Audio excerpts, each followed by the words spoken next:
आपसे पैसे वसूल किया जाता है और तमाम अधिकारियों को तनख्वाह मिलता है।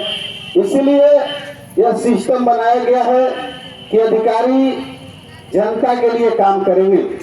लेकिन अफसोस तब हो रहा है जब आपके मेहनत से ये ब्लॉक चलता है, स्टाफ लोगों को, अधिकारियों को तनख्वाह मिलता है, लेकिन जब आप यहाँ आए हैं, यह सूचना दे करके आप आए हैं, यहाँ बड़े जो अधिकारी हैं विधि व्यवस्था के जीव महोदय जो सिवान में रहते हैं, क्योंकि सिवान और बिहार के हर प्रखंडों में आज है, तो वहाँ उनको सूचना दे दिया गया था कि हम लोग आ रहे हैं।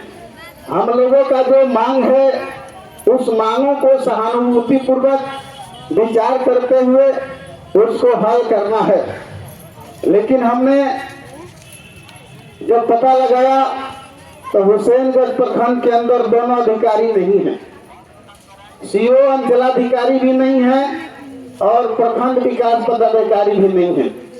यह कोई पहली बार नहीं है, कई बार हम आमतौर पर देखते हैं जब भी प्रदर्शन यहाँ होता है तो अधिकारी यहाँ से गायब हो जाते हैं। एक सवाल उत्पन्न हो रहा है, क्या आपसे वो लोग डर रहे हैं कि आपके सवालों को सुनना नहीं चाहते हैं, कि आपके सवालों को हल करना नहीं चाहते हैं? आपसे डर क्यों रहे हैं? हम कहना चाहते हैं कि डर लाजमी है, स्वाभाविक है कि जब आपका काम करने के लिए है और आपका प्रतिनिधि जब उनसे सवाल करेगा कि काम क्यों नहीं हुआ, इसका जवाब आप दीजिए। तो जब काम वो नहीं किए हैं तो जवाब क्या देंगे? यह डर से आपके वो दोनों अधिकारी यहाँ गायब हैं। नहीं तो व्यवहारिक तौर पर जब इसको देखा जाए, सारे कामों को छोड़ करके चाहे जितना भी काम हो प्रतिदिन तो लोग करते हैं, लेकिन यदि जनता मालिक है और जनता यदि आई है तो उनको बात को सुनना आज प्राथमिकता के आधार पर उनको सुनना चाहिए, यहाँ रहना चाहिए, जो उनसे संभव हो वो काम करना चाहिए और जो संभव नहीं है उस मांग को सरकार के पास भेजना चाहिए। लेकिन ये नहीं हो रहा है। तो नहीं हो रहा है तो आप स्वयं मालिक हैं, जनता मालिक है, विचार तो आप ही को करना होगा कि हम जिस सरकार को बड़ी उम्मीद के साथ बनाए थे, केंद्र में मोदी जी सरकार में प्रधानमंत्री हैं और बिहार में नीतीश कुमार मुख्यमंत्री हैं और दोनों लोग मिल करके पूरा देश की सरकार चला रहे हैं। मोदी जी कह रहे हैं कि 1 नेशन 1 इलेक्शन, देश में सभी चुनाव एक जैसा ही हो, एक समय हो, एक तरह का सब सिस्टम हो। हम उनका स्वागत करते हैं कि आपने बहुत बढ़िया जो है आह्वान किया है, योजना की बात कर रहे हैं, लेकिन 1 पेंशन और 1 नेशन, जब इस देश के अंदर हरियाणा में 3000 पेंशन मिल सकता है, दिल्ली में 3000 पेंशन मिल सकता है, पंजाब में मिल सकता है, तो मोदी जी इसके लिए बिहार में क्यों नहीं 3000 मिल सकता है? यानी आप अपने ही बात से मुकर रहे हैं। जब देश को एक नेशन के तरफ जोड़ना चाहते हैं तो एक नेशन ये भी होना चाहिए, पूरे देश में सब राज्यों में जितना पेंशन यदि किसी को मिल रहा है पूरे हिंदुस्तान में मिलना चाहिए। लेकिन बिहार में भेदभाव हो रहा है, दिल्ली में 3000 दे रहे हैं, हरियाणा में 3000 दे रहे हैं, पंजाब में 3000 दे रहे हैं और बिहार में 400 रुपये दे रहे हैं। ये 400 रुपया वृद्धा पेंशन, विधवा पेंशन, विकलांग पेंशन, ये 20 साल पहले 400 रुपये मिलता था। क्या मोदी जी आपके अंदर थोड़ा भी दया नहीं है, थोड़ा भी इंसान की आपके अंदर भूल नहीं है कि आपने 20 साल के भीतर महंगाई को किस तरह आपने बढ़ाया है? स्वाभाविक प्रक्रिया है कि जब खर्च बढ़ेंगे तो आमदनी भी बढ़नी चाहिए। तो आमदनी आपने तमाम विधायकों को, तमाम लोकसभा में एमपी को, तमाम अधिकारियों को महंगाई के साथ आप बढ़ा दिए, लेकिन गरीबों का क्या होगा, मजदूरों का क्या होगा, किसानों का क्या होगा? क्या यही कसूर है? ये लोग अन्न पैदा करते हैं, धान गेहूं पैदा करते हैं, सब्जी पैदा करते हैं, दूध उत्पादन करते हैं, फल फ्रूट पैदा करते हैं, अपने भी खाते हैं और पूरे देश को खिलाते हैं। इतने जाड़ा और गर्मी बरसात में मेहनत करने के बाद भी इनके साथ क्या यही अन्याय है? इन न्याय के साथ विकास की बात बिहार में नीतीश कुमार करते थे, लेकिन नीतीश कुमार जी से पूछा जा रहा है, पूरा बिहार पूछ रहा है, पूरे बिहार में प्रदर्शन के माध्यम से पूछा जा रहा है कि नीतीश कुमार वोट तो आप लेते हैं सेकुलर के नाम पर कि हम सेकुलर हैं, लेकिन अब सत्ता में कहाँ है?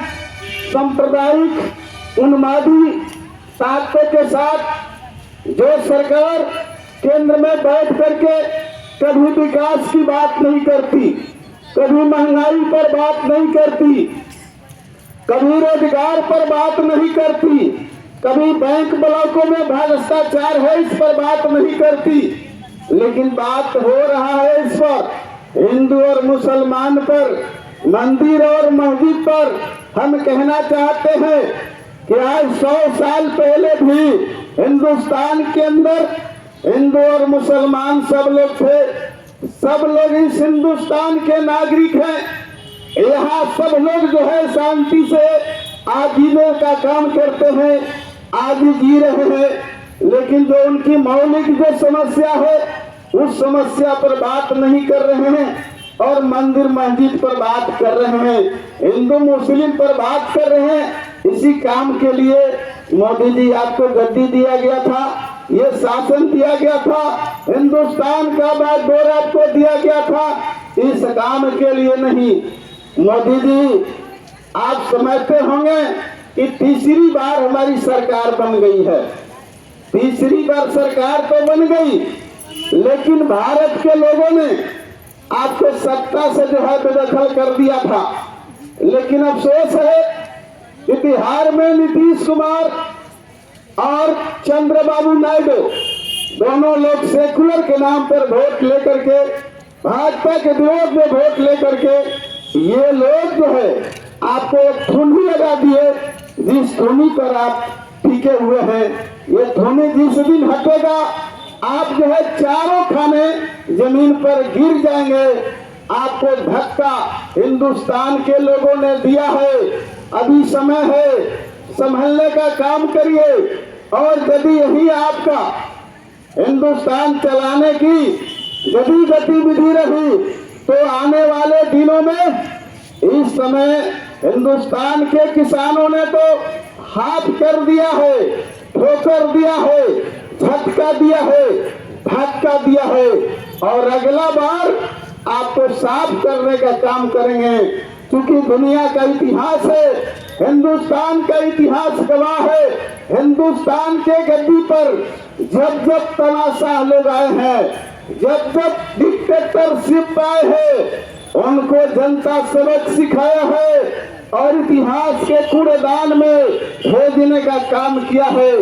और यदि आप भी उसी रास्ते पर यदि बढ़ना चाहते हैं तो जिस तरह से हिंदुस्तान के इतिहास में जो भी तानाशाह सरकार थी उसको कूड़ेदान में भेजने का काम किया था, हिंदुस्तान के एक एक गांव में बात हो रहा है, कस्बों में बात हो रहा है, गरीब बात कर रहे हैं, मजदूर बात कर रहे हैं, आधी आबादी महिलाएं बात कर रही है, छात्र नौजवान बात कर रहे हैं, पूरे देश के किसान आज दिल्ली के हाईवे बॉर्डर पर धरना पर अनिश्चितकालीन लोग बैठे हैं। पूरे हिंदुस्तान में चर्चा आप ही की हो रही है मोदी जी, जो आप आरएसएस के रास्ते पर बढ़ रहे हैं, जो आप जो है हिंदुस्तान को 100 साल पीछे ले जाना चाहते हैं। यह पूरा हिंदुस्तान देख रहा है। बहुत अफसोस की बात है मित्रों, सुप्रीम कोर्ट ने रोक लगाया था। कोई भी धार्मिक उत्मांड के प्रश्न को कोई हिंदुस्तान का लोअर कोर्ट फैसला नहीं ले सकता है, यह जजमेंट सुप्रीम कोर्ट करेगा। लेकिन मोदी जी की सरकार उत्तर प्रदेश की, वहां लोअर कोर्ट ने फैसला लिया है कि जहां जहां मस्जिदें हैं उसकी खोदाई किया जाए और वहां देखा जाए कि मंदिर है या मस्जिद। आप मोदी जी इस हिंदुस्तान को आप जो है आग के हवाले करना चाहते हैं, यह अच्छी बात नहीं है। हिंदुस्तान में तो हिंदू भी है, मुसलमान भी है, हर जाति धर्म के लोग हैं। यह उस जमाने में नारा लगता था कि हम न हिंदू बनेंगे न मुसलमान बनेंगे, इंसान के औलाद है, हम इंसान बनेंगे। इंसान के रास्ते पर हिंदुस्तान आज बढ़ते हुए यहाँ तक आया है। हिंदुस्तान आपस में लड़ना नहीं चाहता है, अपने विकास के लिए संघर्ष करना चाहता है। लेकिन आप जो है इस तरह से धार्मिक उन्माद पैदा करके हिंदुस्तान को उलझाना चाहते हैं, हिंदुस्तान को 100 साल पीछे ले जाना चाहते हैं। हिंदुस्तान आप चाहे जितना जोर लगा लीजिए, हिंदुस्तान जो है आगे बढ़ेगा। ये तमाम जो है हिंदू मुस्लिम एकता के प्रतीक कल ही हम लोग मौलाना मजहरुल हक साहब को याद कर रहे थे। उन्होंने एक बात कहा था कि हम हिंदू है चाहे मुसलमान है, हम एक ही नाव के सवारी है। इस नाव में हम तमाम लोग या तो डूब जाएंगे या हम लोग सब लोग पार हो जाएंगे। यह मौलाना मजहरुल हक साहब कहते थे। लेकिन आज उनके आत्मा के साथ, महात्मा गांधी जी के सपनों के भारत के साथ आज क्या हो रहा है? आज एक क्रूर मजाक हो रहा है। आज उनके सपनों के साथ जो है खिलवाड़ हो रहा है। अम्बेडकर के लिखे हुए संविधान को खत्म करने का साजिश हो रहा है और अम्बेडकर जी को लोकसभा के भीतर अमित शाह ने जो अपमान किया, पूरा हिंदुस्तान के लोगों ने इसकी आलोचना किया। जगह जगह पूरे देश में विरोध हुआ और इस सवाल का जवाब इस सरकार से लोग मांग रहे हैं। इसलिए हम कहना चाहते हैं इस समय रहते बिहार में नीतीश कुमार जी से बिहार का विकास नहीं होने वाला है। नीतीश कुमार जी आप देख रहे हैं जन संवाद यात्रा में बिहार में घूम रहे हैं और 250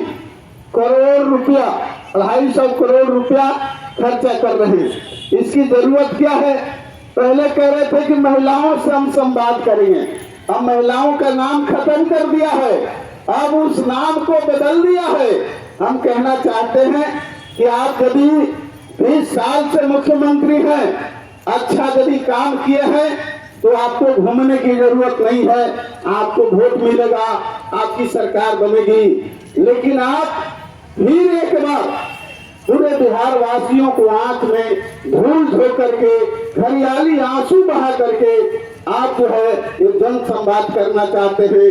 हम लोग ये सवाल करना चाहते हैं कि मुख्यमंत्री जी आप 250 करोड़ रुपया जो खर्चा कर रहे हैं, ये यदि खर्चा किसानों पर करते, महिलाओं पर करते, छात्र नौजवानों पर करते, हॉस्पिटल में दवाई और इलाज पर करते, छात्रों को शिक्षा रोजगार पर करते, किसानों के कर्ज माफ करते, महिलाओं को जो 400 रुपया पेंशन है इसको 3000 करते, ये 250 करोड़ में हो जाता। लेकिन आप सचमुच में ये करना नहीं चाहते हैं। उस पैसे को आप जो है पानी में, जिस तरह से आपके 9 पुल जो है पानी में बह गया जनता का कमाई, उसी तरह से बिहार में फिर जो 250 करोड़ रुपया बहवा देना चाहते हैं। यह साबित हो गया है कि आपके रहते बिहार का विकास नहीं हो सकता, क्योंकि आप बुढ़े हो गए हैं और बिहार को भी बुढ़ा बना देना चाहते हैं। इसलिए हम कहना चाहते हैं कि बिहार में सचमुच में बदलाव का जो दौर चल रहा है, परिवर्तन की जो तैयारी चल रहा है, भाजपा वाले लगातार जो है तमाम छोटे बड़े सवालों को लेकर के संघर्षरत है और इस संघर्ष को आगे बढ़ाने की तैयारी कर रहा है। इसलिए गांव-गांव में गरीबों को, मजदूरों को, किसानों को संगठित होने की जरूरत है, छात्र नौजवानों को संगठित होने की जरूरत है और तमाम लोग अपने संघर्षों के बल पर, चाहे सरकार आपकी बात सुने या न सुने, लेकिन आप में वो दम है, आप में वो ताकत है कि जिस दिन आप अपने हाथों में लाठी उठा लेंगे, ये लाल परचम उठा लेंगे, हजारों के काफिला यदि आ जाएंगे तो ये बात आपकी इस सरकार और प्रशासन को सुनना पड़ेगा, मानना पड़ेगा, उसको हल करना पड़ेगा। लेकिन वो लोग देख रहे हैं अभी गरीब लोग सोए हैं, किसान सोए हैं। ये तो पंजाब में लड़ाई हो रहा है, हरियाणा में हो रहा है, उत्तर प्रदेश में हो रहा है, बिहार में तो हम पाउच और पैसे पर वोट लेते हैं, हम वोट खरीद करके फिर सत्ता में आ जाएंगे। तो विचार करने की बात है कि पाउच और पैसे पर वोट देंगे, हम जातीय धार्मिक उन्माद पर वोट देंगे या अपने बिहार को आगे बढ़ाने के लिए, बिहार को विकास करने के लिए, बिहार के लोकतांत्रिक ढांचे को मजबूत करने के लिए, बिहार के तमाम लोगों को विकास करने के लिए हम काम करेंगे। इसलिए हम आप तमाम लोगों से आह्वान करना चाहते हैं और अपील भी करना चाहते हैं कि आप जिस गांव से आए हैं, जिस मोहल्ले से आए हैं, तमाम लोगों को संगठित करिए। निराश होने की जरूरत नहीं है।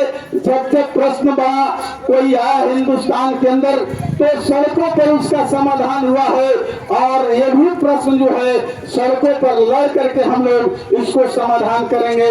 विधानसभा असेंबली क्वेश्चन फरवरी में हम लोग करेंगे और विधानसभा में हमारे जो विधायक है, महागठबंधन के जो विधायक है, मुख्यमंत्री से हम लोग दो हाथ करेंगे।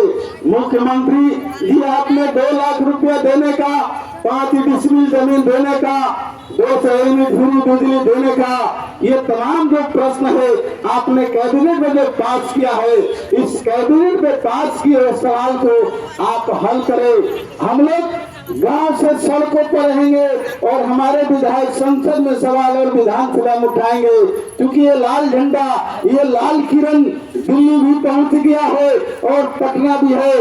इसलिए तमाम हम लोग मिलकर के सड़क से सदन तक इसकी लड़ाई को तेज करेंगे और इसी आह्वान के साथ मैं अपने बात को समाप्त करता हूं और एक प्रतिनिधि मंडल यहाँ जो भी